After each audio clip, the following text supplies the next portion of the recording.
Well, good evening, good morning, wherever you may be. Streaming to you from the East Coast to the left coast and around the world on UCY.tv. This is All Things Apocalyptic with your host, G. Michael Hopf. Well, hi. How is everybody doing out there? I hope you're doing well. Of course, what's happening across the United States right now, but war. Once again, our country is in the midst of another war in the Middle East. Apparently, bombing operations started last night in Syria. Now, many out there might support what's happening, and there are just as many of you that probably oppose what's happening out there. And then there might even be an equal part, or might be a minority that just really don't care, much less don't even pay attention to what's happening out there. For those of you that support or even oppose, you have your reasons for doing so, and those tend to be very, very passionate reasons. I have my thoughts on it, but that's really doesn't that matter right now. But everyone's reasons for supporting or opposing what's happening right now, or whatever happens in the halls of government, or wherever things go on, is because it comes from a belief system. For those specifically, as it's dealing with Syria and Iraq and ISIS or ISIL, whatever you want to call them, those who support what's happening right now have a belief that ISIS is an imminent threat to the United States and our interest overseas.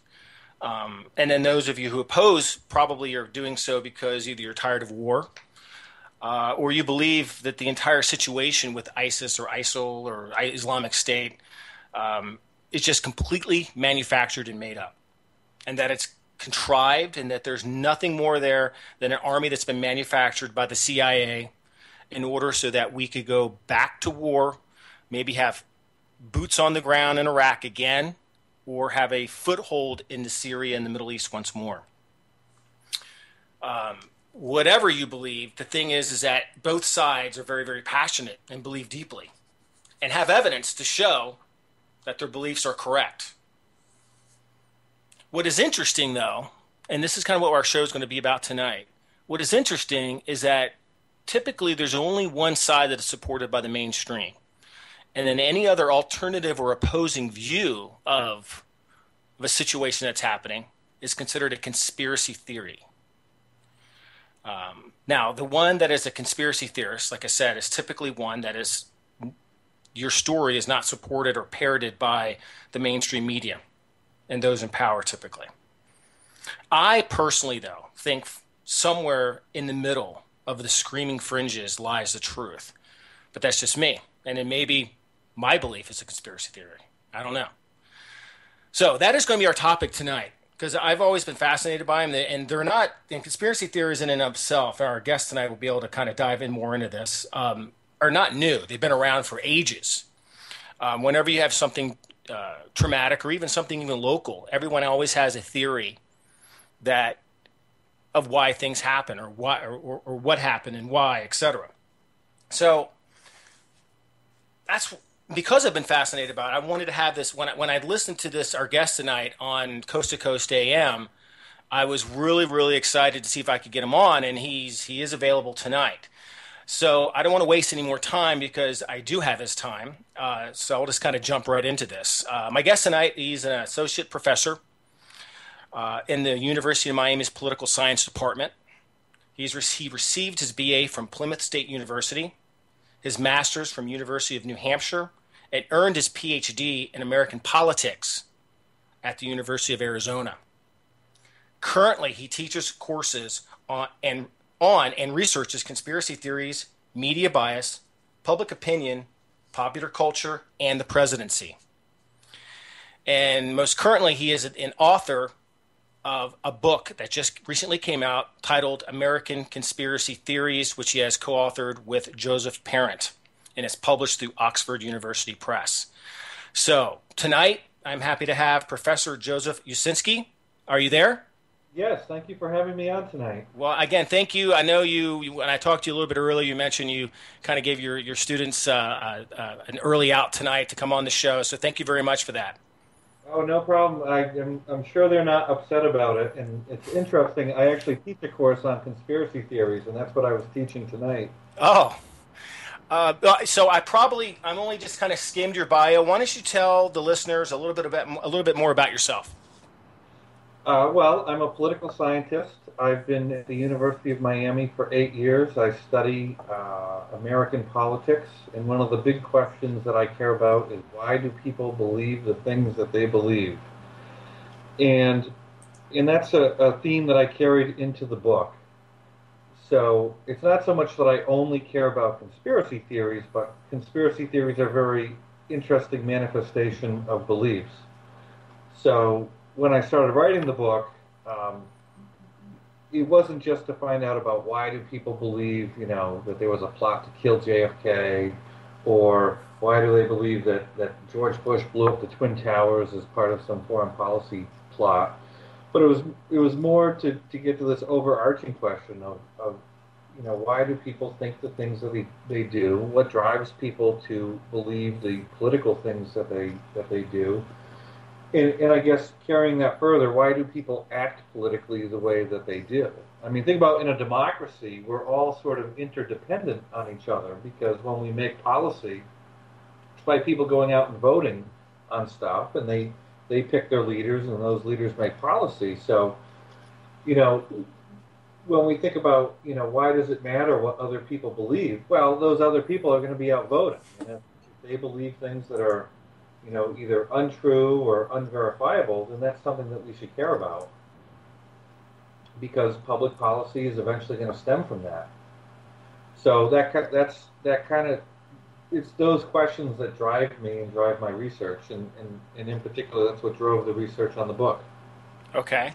Yeah, and I've always been fascinated by them too. And without a doubt, I hold my own conspiracy theories close to my heart on certain things.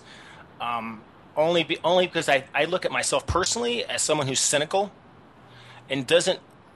And I of course think I have a healthy cynicism about myself.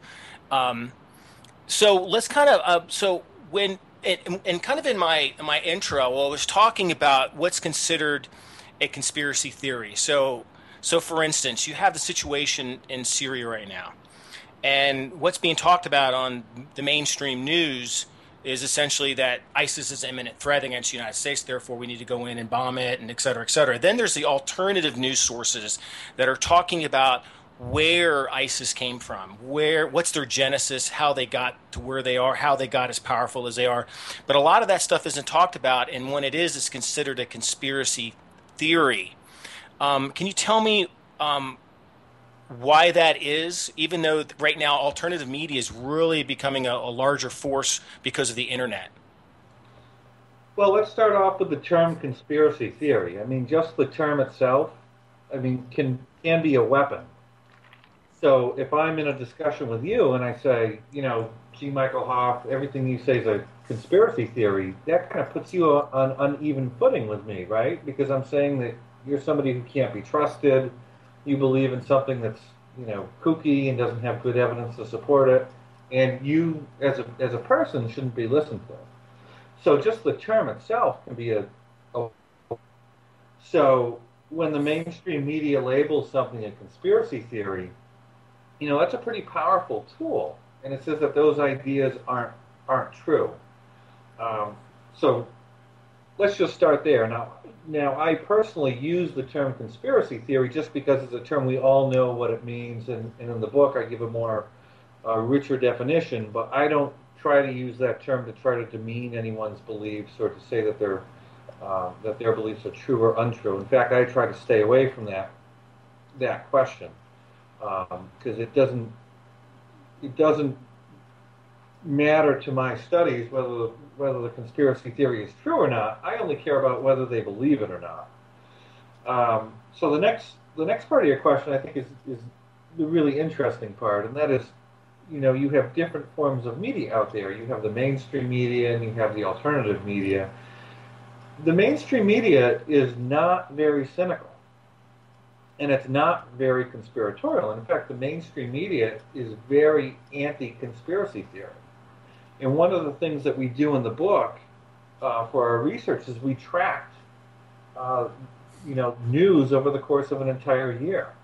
and we got every story that discussed a conspiracy theory, and then we went through and reread every story, and when I say reread it, we had our research assistants read it, and then they coded the stories based on whether they treated the conspiracy theory in a positive way, saying this might be true, in a neutral way, it might be true, or it could be false, or in a negative way, like this is false, and anyone who believes it, is potentially an idiot.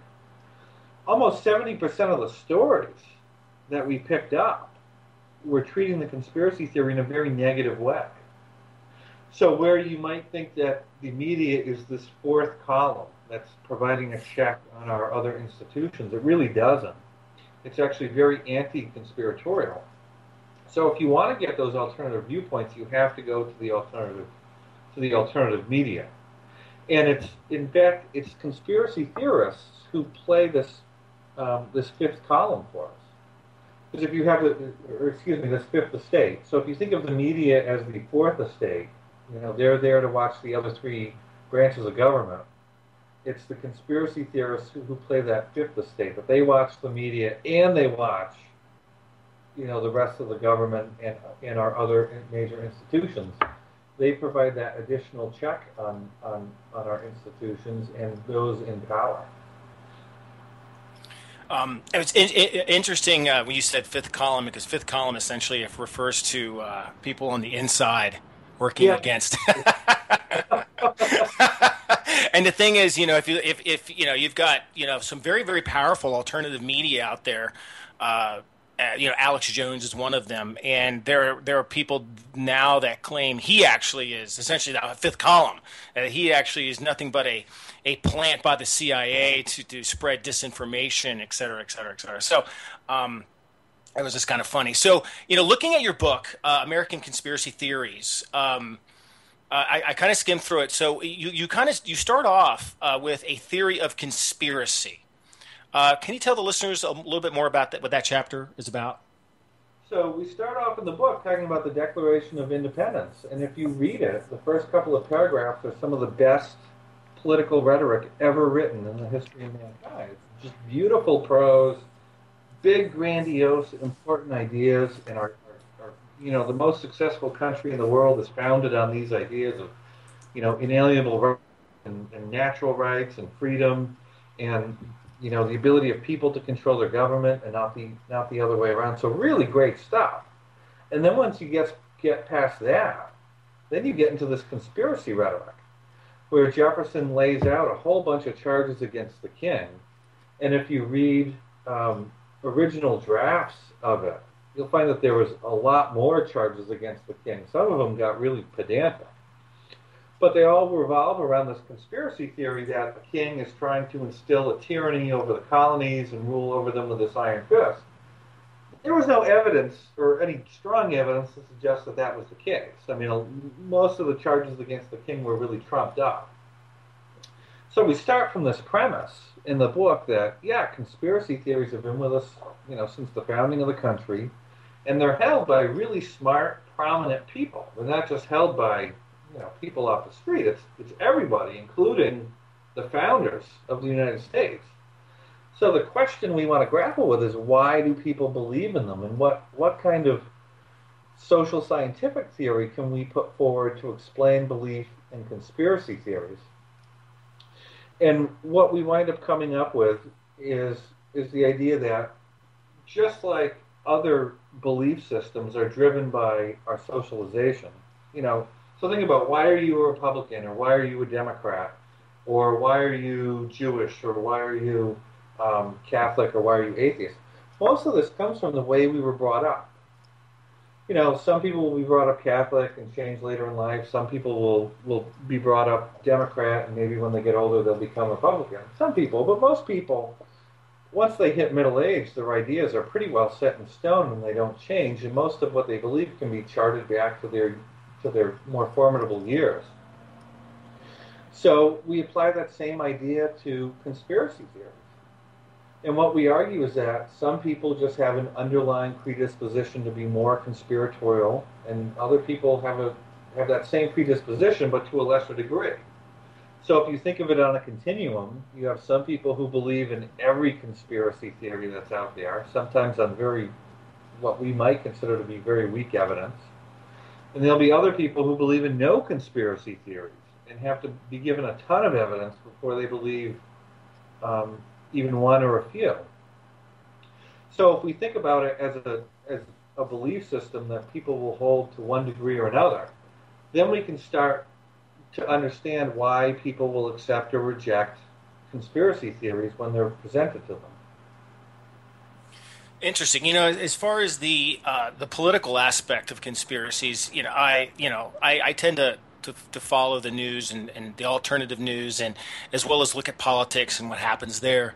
And I found it interesting during, say, the George W. Bush administration, that when oil was really high, $100 a barrel, gasoline was like $3 a gallon. So there was a lot of people on the left screaming that he's a shill for the oil companies, and this is the price of oil is only what it is because he's doing it.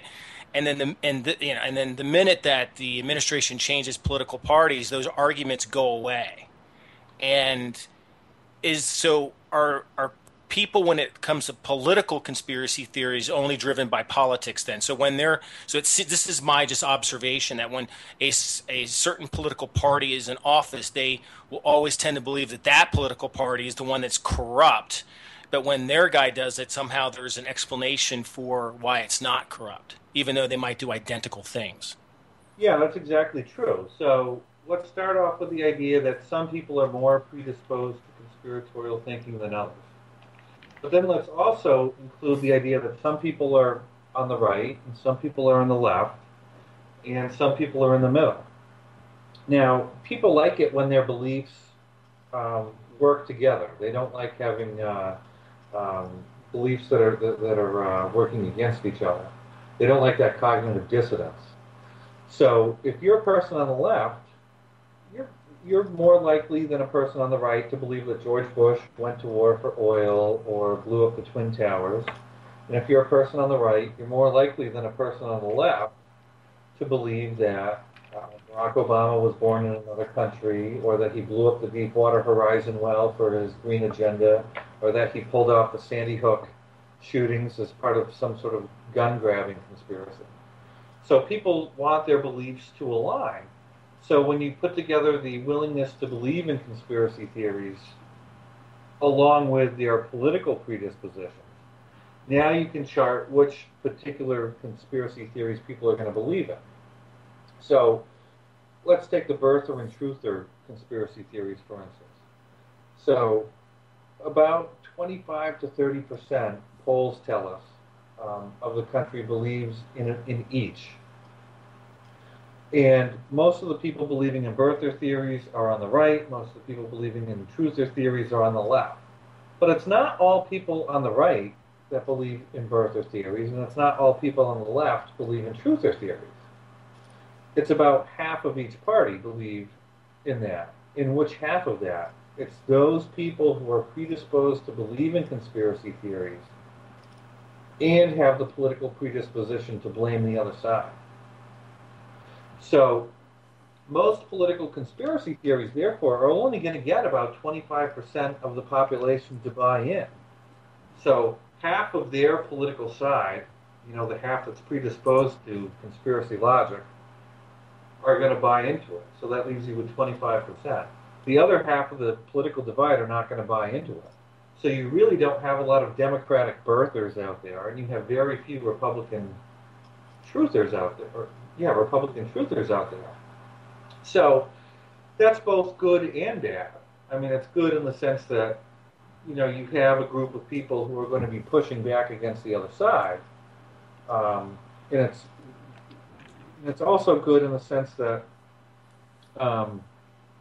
conspiracy theories, it's very rare for them to ignite a large portion of the populace.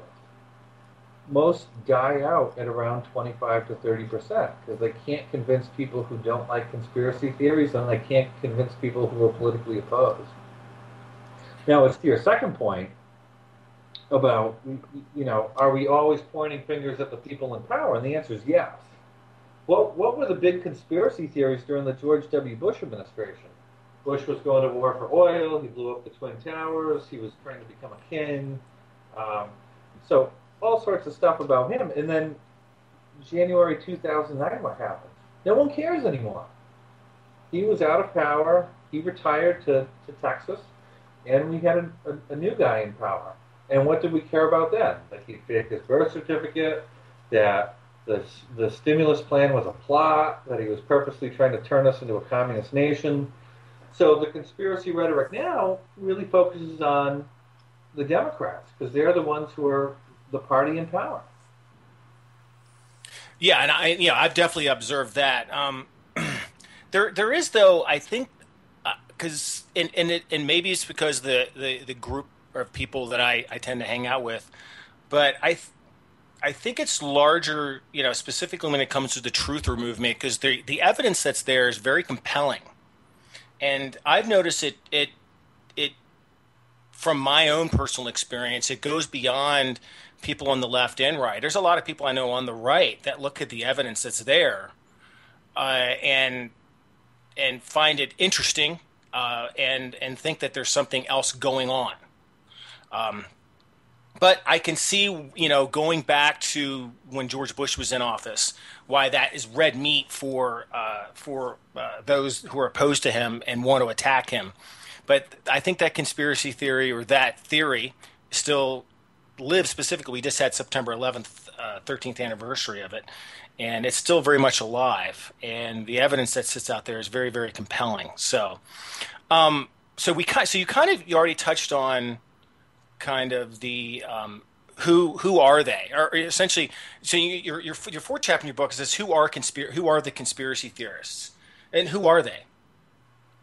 So they can be anyone. I think if we sit down and I said to all your listeners out there, close your eyes for a moment and picture, who that prototypical conspiracy theorist is.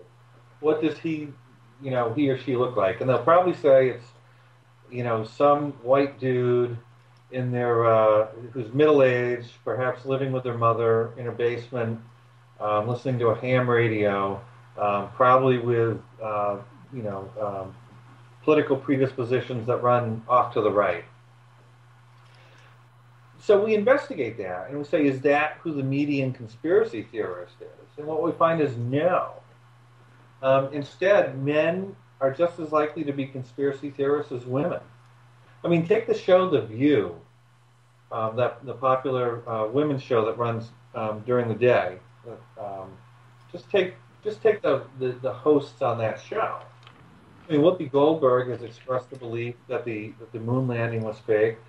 Jenny McCarthy believed that vaccines were part of a plot by pharmaceutical companies. Star Jones had some conspiracy theories that she talked about a few years back. But almost every host, excepting Barbara Walters, as far as I could find, had some conspiracy theory. So what we find is women are just as equally prone to conspiracy theorizing as men. We also find that the races aren't all that different from each other. Whites, blacks, and Hispanics all have people who are strongly predisposed to believing in conspiracy theories. Education is somewhat of a predictor of believing in conspiracy theories. Those with less of it tend to be more conspiratorial than those with more of it. But I can attest, being on a college campus, that many of my PhD colleagues are very conspiratorial and are very likely to believe in a whole slew of conspiracy theories.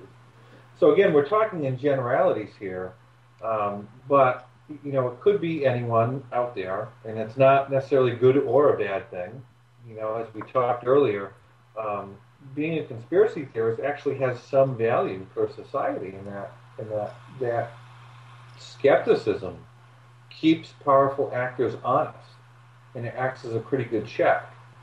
So there is value in conspiracy theorists, but there isn't one, prototypical conspiracy theorist who's out there. So the ones that we see, on the X Files, or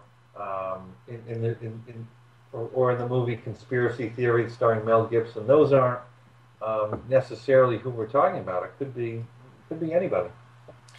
The interesting thing I find though is who gets to define what is a conspiracy theory or what is, because isn't everything essentially, so if you have an event occur, say you have JFK is shot, who defines it then, that what is the actual theory? Because what his murder, his assassination, what's a conspiracy? There were people that conspired to have him assassinated. That's a fact, right? And they go through an investigation that we don't have all the information to because it's been locked away.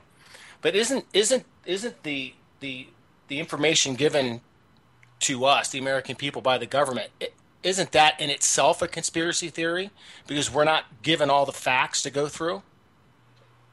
Well, I don't know if that's a conspiracy theory. I think it's bad. I mean, I see no reason that there should be documents locked up for 75 years.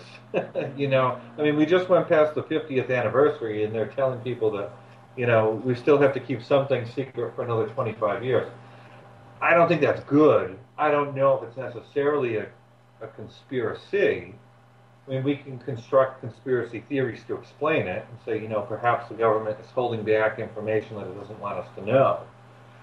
Um, I personally, I mean, I don't think that the CIA is holding on to some document that says, hey, we did it, and they're waiting 25 years to let it out. I mean, I think it's bad that they're holding documents back. I don't think any of them at this point are really going to tell us something, because I think if they did, they would have just burned them decades ago. Um, I mean, again, with the term conspiracy theory, I mean, it's a construct, right? We define it differently than other people define it. Some people think that Bigfoot is a conspiracy theory. Some people think aliens are.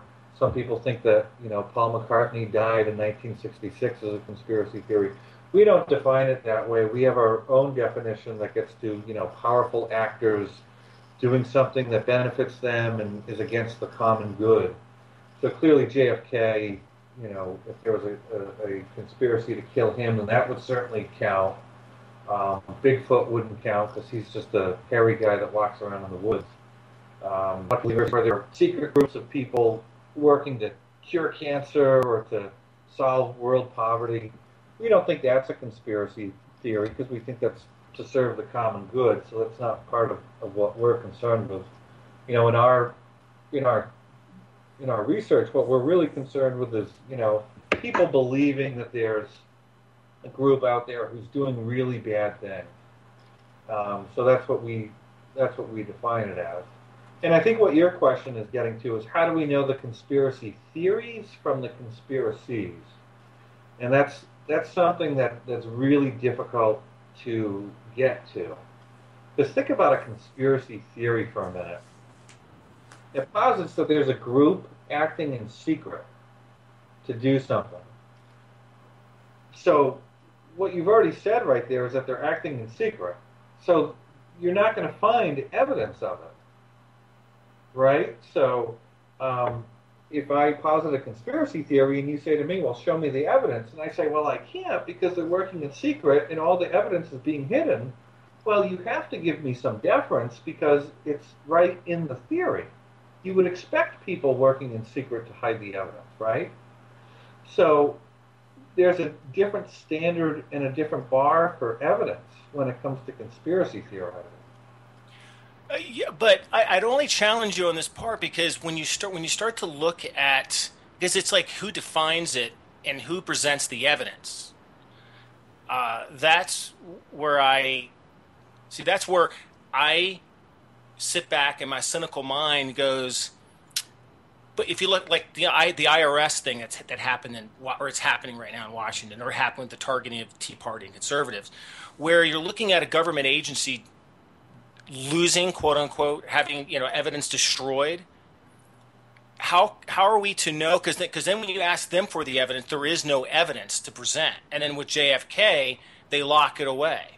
So, but yet we're told to believe the story that's being given to us, but yet they don't present their evidence either, or their facts.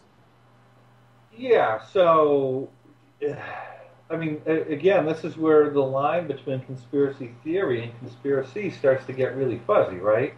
So let's go back 40 years and take two cheeky young journalists named Woodward and Bernstein.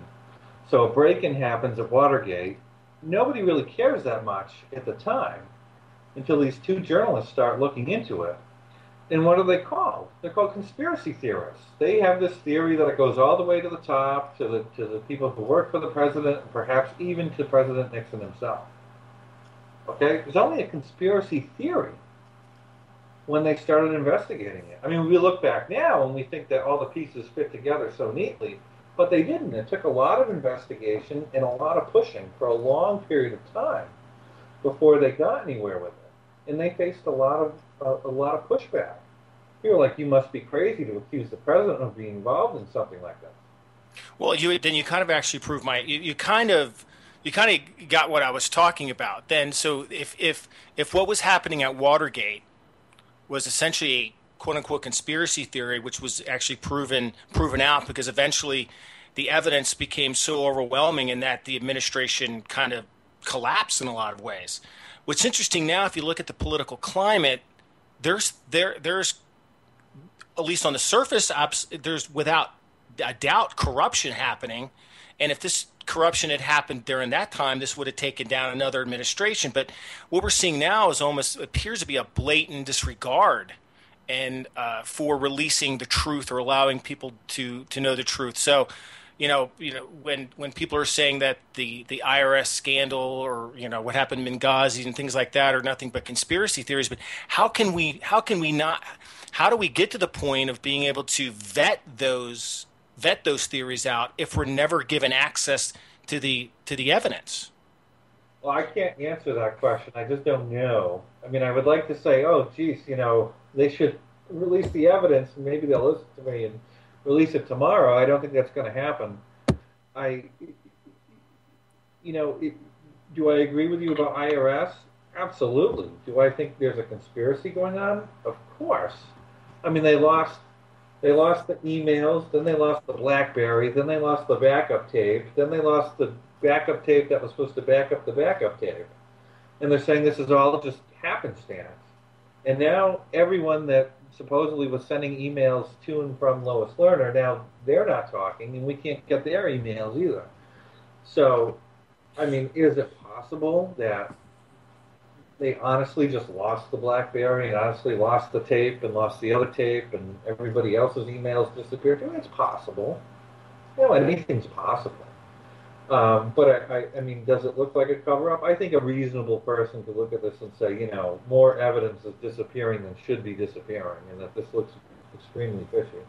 But what happens though is you kind of said it in the beginning of the interview where you mentioned when someone is referred to, it's an ad hominem attack when someone says you're a conspiracy theorist, and so therefore when you present your an idea or a theory on what might be happening, that easily disarms the person when all of a sudden you just say, oh, that's just a conspiracy theory, and then you're the person in a defensive position now having to present your case, even though the other side won't present their case.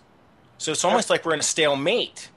Absolutely. So take recent congressional hearings on the IRS matter. So one of the Democratic Congress people started asking questions of the IRS commissioner, Commissioner Costigan, and he started out his questions by saying, "Do you believe in Area 51? Do you believe that aliens visited Earth in New Mexico?" And he started asking him questions like that.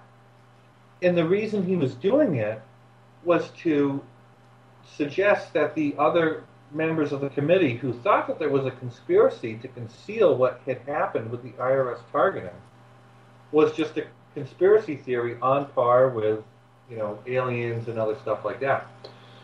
So it's a strategy that's used by people in power to deflect accusations that are being made at them back onto the people making the accusations and asking the question, is to put them on uneven footing. Now, one thing I want to say about in my research and in the book is I don't really take a position on which conspiracy theories are true and which ones are false. I mean, that's beyond my knowing. I agree with you that there are evidence out there that we may never get. So there are a lot of things out there we may never know the truth about. Um, but that's somewhat aside from what I'm trying to do. So let me give you an example that's outside of the conspiracy theory realm. So let's say we have a Jewish person, a Catholic person, and an atheist, and I want to know how each of them came to their beliefs. I don't have to figure out first which God is the right God, and I don't first have to figure out if God exists or not in order to answer that question. So the truth of any of their beliefs is somewhat besides the point to what I'm trying to do. And I kind of came upon this by listening to a talk by Dan Brown, who gave a really, really rousing discussion on this. And he said, listen, we should all try to get along and accept each other's um, beliefs and understand that, the reason why we believe the things we do is because we were born to the parents we were born to and brought up in the places we were brought up in. I mean, if you were born in Nepal, you would have very different views and a very different religion than if you were born in New Hampshire like I was. So the idea of having beliefs is somewhat different than the idea of that belief being true or not. And I know that's very difficult for people to to fathom because we all like to think that all of our beliefs are 100% correct, or else why would we believe them? But we should understand that I hold some beliefs that you're not going to agree with, and you hold beliefs that somebody else isn't going to agree with. So what I want to get to is what drives that variation in beliefs. If you think there's good evidence to show that there was a conspiracy behind 9/11, well, you're not alone. About a third of the country believes that. But there's a whole lot of other people who don't believe that. So what I want to know is what makes those two sets of people different? What drives that belief? Because you all have access to the same evidence. So why do you find it compelling and somebody else doesn't find it compelling? I mean, that's what I want to understand about people. Um, and I've always had a curiosity too about why people tick. I think it is fascinating why they think the way that they do, and I do think we are, when we're born, our belief systems come from what's poured into us from our parents and the environments we're in. But then again, then we go out into the world and we start to absorb what's out there, et cetera, et cetera. I want to touch on chapter 6 in your book. Um, Conspiracy theories are for losers. What does that mean? Well, it's a very provocative title, and it's kind of funny too. It gets us in trouble quite a bit.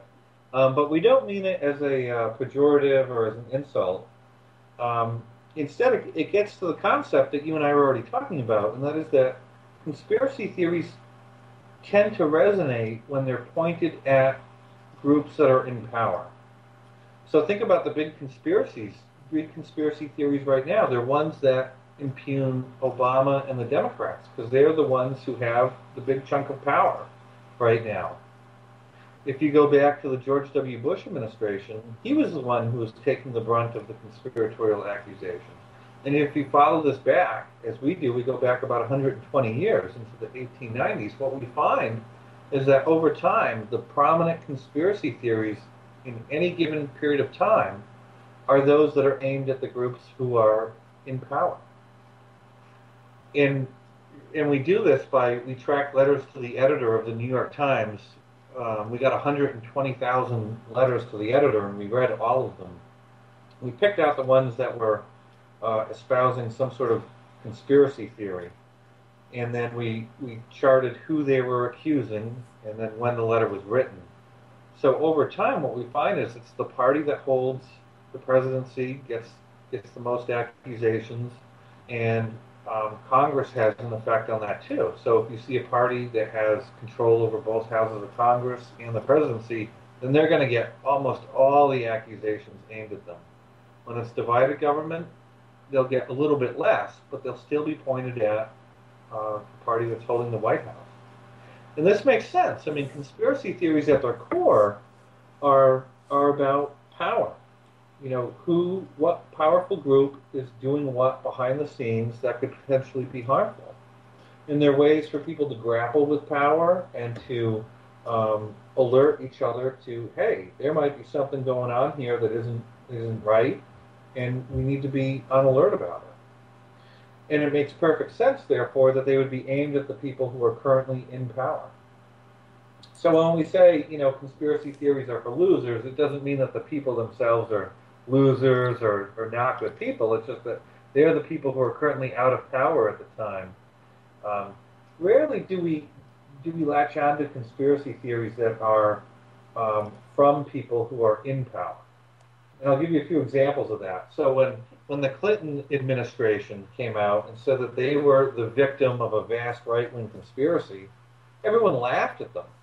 Because here's the most powerful man in the world saying that he's a victim of shadowy forces. Nobody bought into it. It became a coffee mug joke. And when President Obama started out his 2012 reelection campaign, the opening salvo of his campaign, the very first commercial said that secretive billionaires were out to get him. Well, he didn't run that commercial for very long because nobody bought into it. He's the most powerful guy on the planet. So when those in power espouse conspiracy theories, nobody buys into them. It's those who are out of power pointing a finger at those in power. That's where the conspiracy theories resonate, and those are the ones that tend to get more followers and last longer. What about those that are kind of outside of the political spectrum? Uh, What did your study say about those? I consider myself kind of outside of that spectrum. What because you've kind of divided things into left, center, right.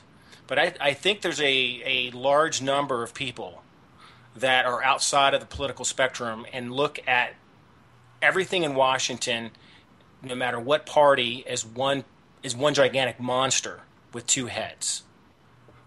so here's an interesting thing: is both sides of the political spectrum like to point fingers at the other and say, they're the ones who are a bunch of conspiracy kooks.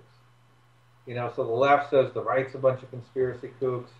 A couple of years ago, when George Bush was in power, it was the right saying the left was a bunch of conspiracy kooks. As it turns out, left and right are about equal in their amount of conspiracy beliefs. I mean, it's just a human condition. It's not.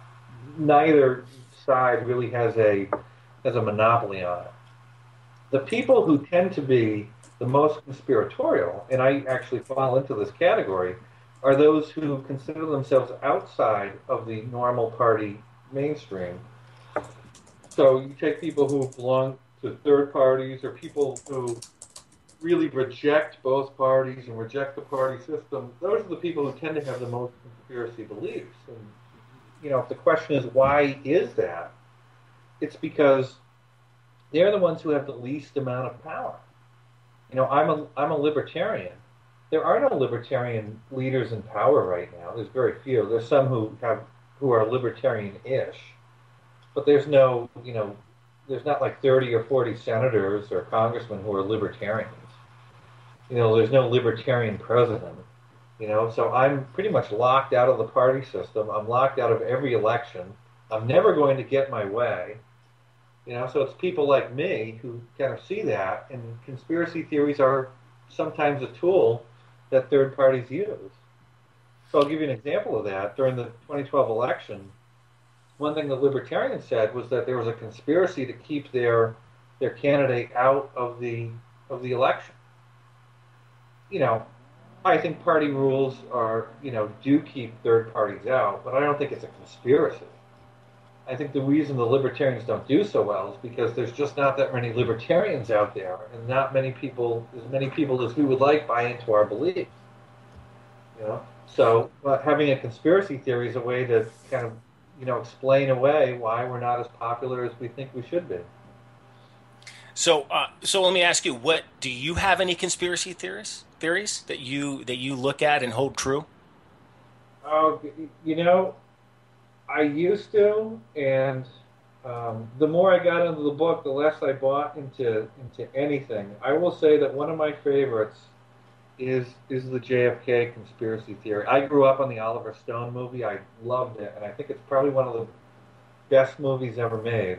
Now, with that said, a lot of the stuff in the movie I found out later was made up, but it's just a really compelling movie, and it's something I show the first two-thirds of it to all my classes, and it's kind of interesting. It says how old I am that most of them haven't watched it, and they kind of laugh at it now. But when people of my generation watched it when it came out in the early '90s, it was like, oh my God, this is amazing.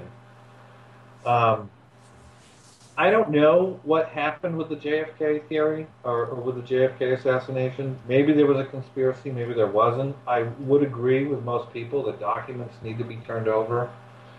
And I would say that there probably was a rush to judgment after the assassination. And I think that's a fact that the investigation was hurried and that there might have been some preordained conclusions there.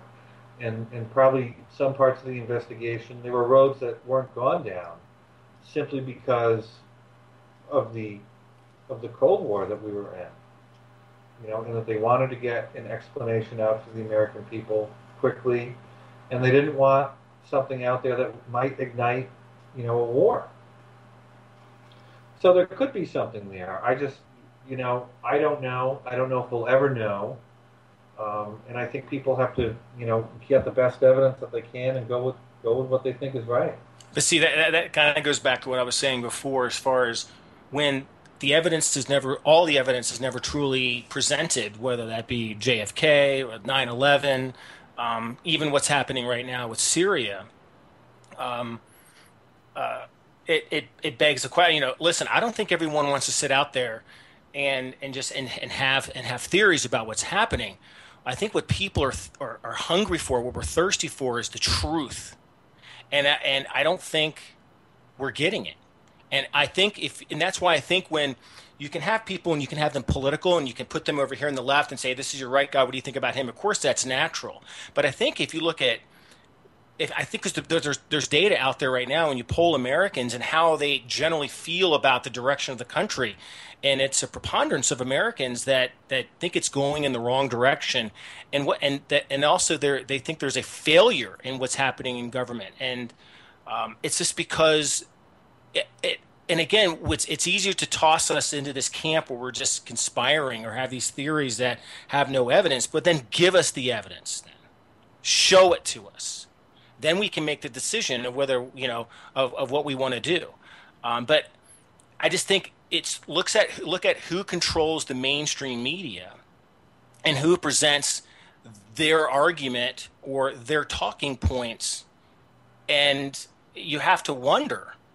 It's no wonder we sit out here and we go, really? That's what's going on, specifically with what's happening in Syria right now, and you literally have an administration that says just weeks before that the Free Syrian Army is essentially can't be trusted. They can't train them. They're worthless. So they're just doctors and librarians. And now all of a sudden we're going to train these guys. It's just like they literally tell us to look over there, look over there. Oh, by the way, the voice is on. Oh, did you know that talking or Dancing with the Stars is on? It's like there seems to be nonstop distractions from what seems to be obvious to most people. I guess that's why it goes back to the things like, where is the first bit of information coming from? When the mainstream media tells us this is X and Y equals Z, but where are they getting X and Y from? Well, this is the value of conspiracy theorists. Is that I don't think that they're bad, and I don't think that they're good. I think that they perform some good functions. In that sense, conspiracy theories can be very good because they play that fifth estate.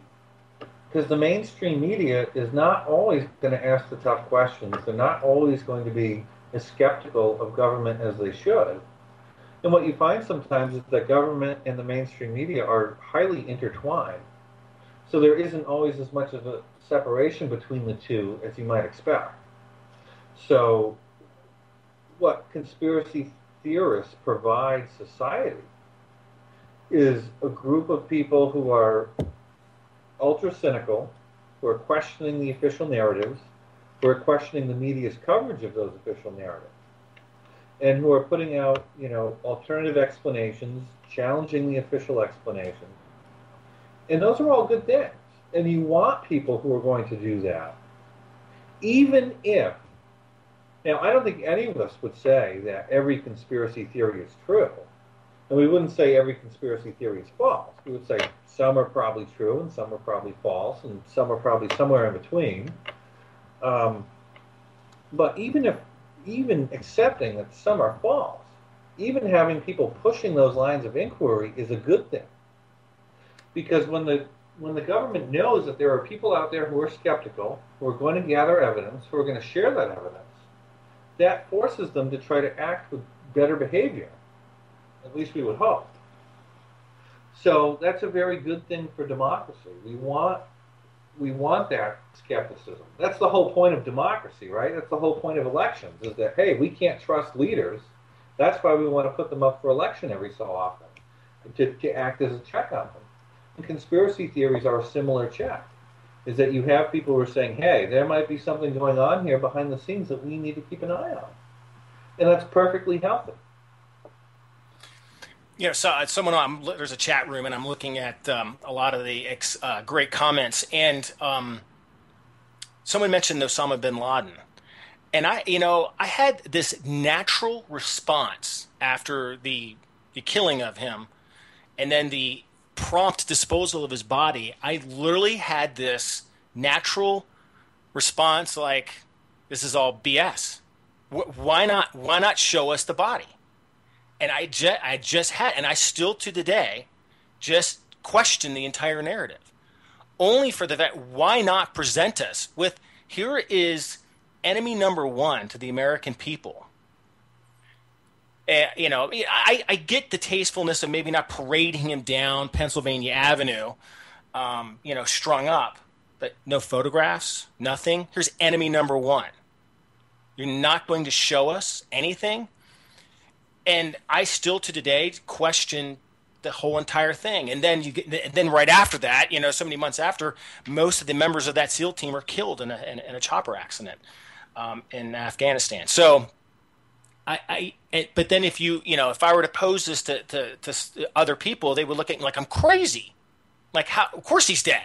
Like, I never saw the body. All I know is that he was disposed of really quickly. So I just, and I don't know if you can answer the question. Is it because you came up in your findings and your research that people that hold conspiracy theories or people that are cynical on the individuals in power are so small that the government just kind of discounts them? Well, I mean, you can think of people who are really into conspiracy theories. I mean, you could say they're conspiratorial, you could say they're cynical, but you could flip that question on its head, right? And you could say people who don't believe in conspiracy theories, that, it's not that they're irrational or resistant to this kind of talk. It could be that they're naive. I mean, if you believe that conspiracies never happen, then you're wrong. That's a fact, because conspiracies happen all the time with dreary regularity. And I can guarantee there are conspiracies going on right now, ones that we don't even know about. I mean, we know about the Benghazis and the IRSs, and, we could see some of these things play out in the media, but I guarantee there are things going on behind the scenes that we're not aware of, and that might come to light at some other time. Maybe they'll be documented one day by historians, or maybe, the plot will be uncovered by some cheeky journalist. We don't know, okay? But it's not a tough bet to say something's going on somewhere. Does that mean that everyone in government is doing something bad? No. Does that mean it's all a conspiracy? No. But there are people out there who are up to no good. That's part of the human condition. So would it be nice if the government gave us more information? Would it be nice if there were more transparency? Sure. I understand in some instances that the government can't be transparent with some things, and I can understand the argument why they wouldn't want to, show us or parade the body of Osama bin Laden up and down the road. I mean, I can understand that. But I think I agree with you. Having more evidence is better than having less evidence. More transparency is better than less transparency. No, exactly. In a truly free society, or in a republic with which we're supposed to be, w- our government is supposed to be of the people, by the people. There should be that. And if there are conspiracy theories that pop up, it's because they don't tell us everything. That's without a doubt. They everything is classified now, and that's why I think that these theories exist out there, and I don't believe in every single one of them. But I definitely look at some of them and I go, there's a lot of compelling evidence out there. And then the minute you want to step forward and have a conversation with it to counter the other narrative, you're shot down immediately. And that just kind of disturbs me. But we're running up on the top of the hour. Why don't you go ahead and tell everybody where they can find you? They can get your book, American Conspiracy Theories, and just kind of finish up there because we're going to be signing off here real soon. Well, thank you so much for having me. It's been a pleasure talking to you. The book is available on Amazon and Kindle and paperback. It seems to be selling well, and we wrote it in a way to make it available to everybody. It is a piece of research, and again, we don't figure out who really killed Kennedy, but if you're interested in understanding why people believe the things that they do, that's what we do in the book, and we hope you enjoy it if you buy it. Well, Professor Uzinski, I appreciate your time today and thank you for coming on. Thank you so much. Take care. Well, everybody, there you go. I'm just about out of time here, so I hope you enjoyed the show tonight. I'm looking at getting some other guests on to put on their point of view and have equal time for people to express themselves. Until that time, which is next week, I have another great guest coming on. I'll put that up on my Facebook page. But until then, everybody, stay frosty and wear your tinfoil hats wherever you go.